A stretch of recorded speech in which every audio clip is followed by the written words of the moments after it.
दुनिया का सबसे खुफिया एजेंसी अगर किसी को कहा जाता है तो वो है इस्राइल का मोसाद। और इस्राइल के मोसाद की हालत देखिए दोस्तों कि सऊदी के सड़कों पर, गल्फ खाड़ी के सड़कों पर गिरफ्तारियां हो रही है। चौंकिए मत, इन जगहों पर गिरफ्तारियों की वजह क्या आई है ये आपको इस खबर में, इस रिपोर्ट में बताने वाली हूं। क्योंकि अब तक का सबसे बड़ा कार्रवाई जो है दोस्तों सऊदी अरब के जरिए कर दिया गया है। आगे आपको ये तस्वीर दिखाऊंगी कि कैसे सऊदी अरब के रियाद में अमेरिकी दूतावास धू धू करके जल उठा है। जी हाँ, ईरान लगातार अपने मिसाइल्स, अपने ड्रोन का इस्तेमाल उन जगहों पर कर रहा है जिन जगहों पर अमेरिका इस वक्त खुद को सबसे मजबूत मानता है। आगे आपको बताऊंगी ब्लूमबर्ग की एक रिपोर्ट जहां पर, जी हाँ, जहां पर भारत को लेकर क्या कुछ स्टेटमेंट सामने आया है।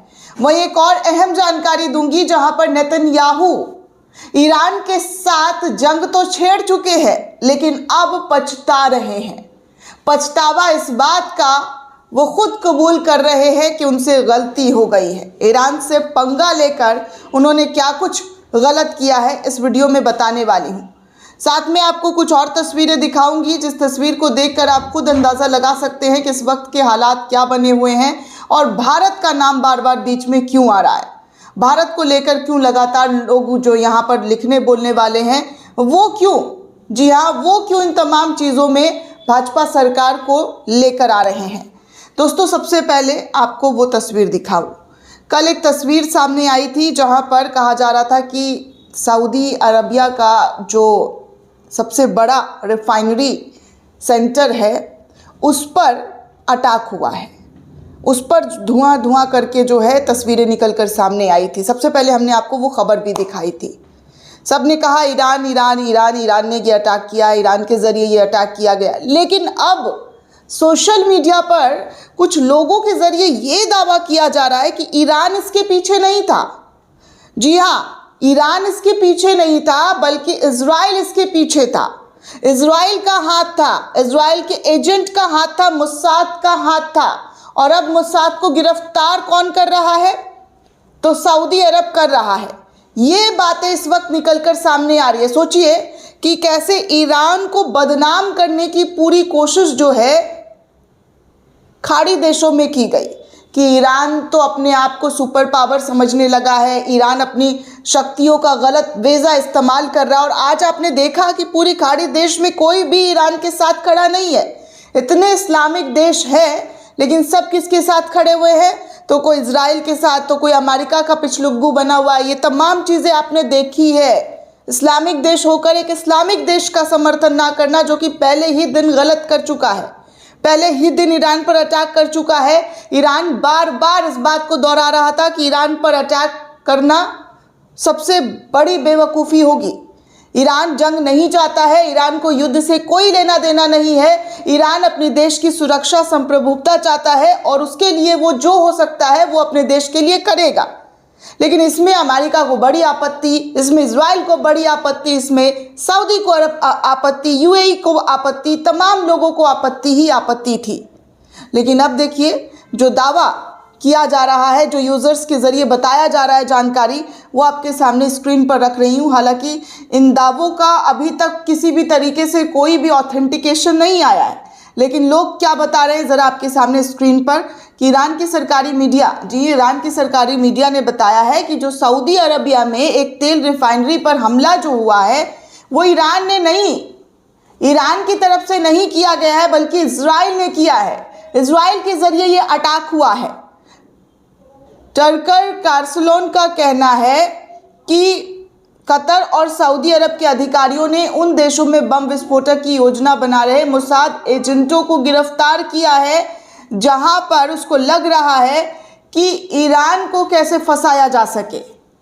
अब आप सोच सकते हैं कि किस तरीके से यहाँ टर्कर कार्सलोन का जो स्टेटमेंट है वो ये है कि कतर और सऊदी अरब के अधिकारियों ने उन देशों पर बम विस्फोटक की योजना बना रहे मोसाद एजेंट को अब गिरफ्तार किया है जहां पर ये लोग सबसे ज़्यादा अपने आप को सोच रहे थे सुरक्षित है।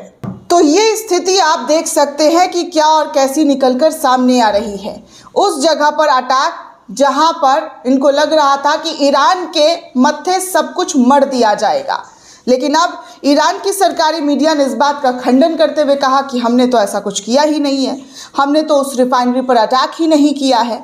ये है दोस्तों इजराइल का चेहरा, ये है इजराइल की स्ट्रैटेजी, जहां पर वो काम तो सब करवाना चाहता है लेकिन दूसरों के कंधे पर रखकर अपने काम को अंजाम दे रहा है। लेकिन देर से ही सही कहा जा रहा है कि मोसाद के कई एजेंटों को इस वक्त गिरफ्तार किया गया है, ऐसा दावा है। अब चलिए कुछ और तस्वीरें आपके सामने रख रही हूं, जहां पर आप खुद, जी हां, आप खुद देखेंगे कि अमेरिकी ठिकानों पर कैसे ईरान के जरिए एक बड़ा अटैक किया गया है। सऊदी अरब के रियाद में अमेरिकी दूतावास पर हमला हुआ है दोस्तों। 2 ईरानी सशस्त्र ड्रोन ने दूतावास को निशाना बनाया है और दूतावास धू धू करता हुआ जल रहा है।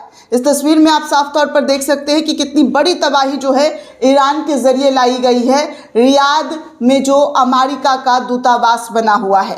वहीं दोस्तों आगे आपको एक और रिपोर्ट बता दूं तो ब्लूमबर्ग रिपोर्ट के अनुसार भारत में तेल मंत्रालय के अफसर विदेश मंत्रालय से आग्रह कर रहे हैं कि अमेरिका से वो आग्रह करें कि रूस से तेल खरीदने की उन्हें इजाज़त दी जाए। अब आप सोच सकते हैं दोस्तों कि हमारे देश की क्या स्थिति हमारे माननीय प्रधानमंत्री जी के जरिए कर दी गई है। ब्लूमबर्ग ये रिपोर्ट में दावा कर रहा है कि हमारे विदेश मंत्री, जी हाँ, हमारे विदेश मंत्री जो है भारत में तेल मंत्रालय के अफसर विदेश मंत्रालय से आग्रह कर रहे हैं कि अमेरिका से वो आग्रह करें कि उनको रूस से तेल खरीदने की इजाज़त दे। ऐसे दिन आ गए कि हम किससे तेल खरीदेंगे, हमारा व्यापार किससे होगा, उसके लिए हम अमेरिका से परमिशन लेंगे।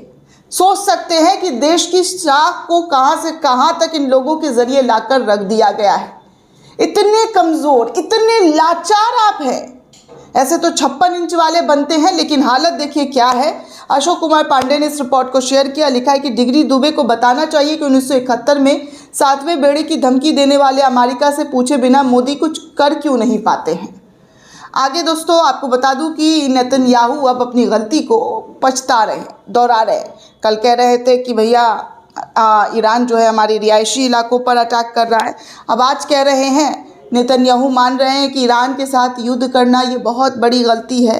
वो मान रहे हैं कि ये युद्ध और ज़्यादा चल सकता है, ईरान से युद्ध पंगा नहीं लेना चाहिए था, बहुत आसान नहीं है ईरान को हैंडल करना। ईरान से ऐसे प्रभावी काउंटर की उम्मीद शायद इजराइल और अमेरिका को भी नहीं थी, जो आज नेतन्याहू की ज़ुबानी दिखाई दिया जा रहा है कि ईरान से युद्ध में बहुत आसान चीज़ें नहीं होगी, बहुत लंबे चीज़ें होने वाली और बहुत लंबा ये युद्ध जंग चलने वाला है। जंग तो छोड़ दिया है, लेकिन अब चेहरे की हवाइयाँ उड़ती हुई नज़र आ रही है। ट्रंप और नेतन्याहू दोनों के चेहरे जो है एकदम सफ़ेद पड़े हुए हैं दोस्तों। यकीन नहीं है तो चेहरा देख लीजिए, वैसे तो सफ़ेद ही है लेकिन और ज़्यादा रंगत जो है वो उड़ गया है।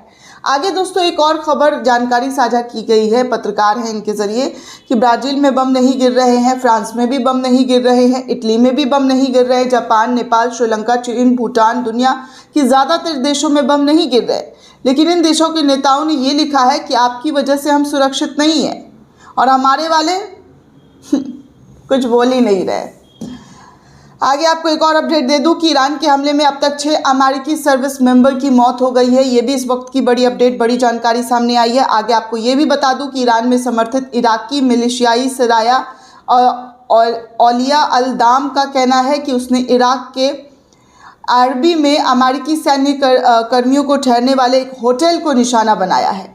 जी हाँ, इराक के अरबी में अमेरिकी सैन्य कर्मियों के ठहरने वाले एक होटल को जो है उन्होंने निशाना बनाया है। इराकी मलेशियाई सराया औलिया अल दाम का ये स्टेटमेंट सामने आया है। बाकी आप तो देख ही रहे हैं कि पूरी रात ईरान ने कैसे इजराइल पर और अमेरिकी ठिकानों पर अपने नए बैलिस्टिक मिसाइल निकालकर पूरी तबाही मचाई हुई है। हर तरफ आग और धुएं की लपटें दिखाई दे रही है। दोस्तों इस पूरे रिपोर्ट को लेकर आप क्या सोचते हैं, आपकी क्या प्रतिक्रिया, हमें कमेंट करके ज़रूर बताइएगा।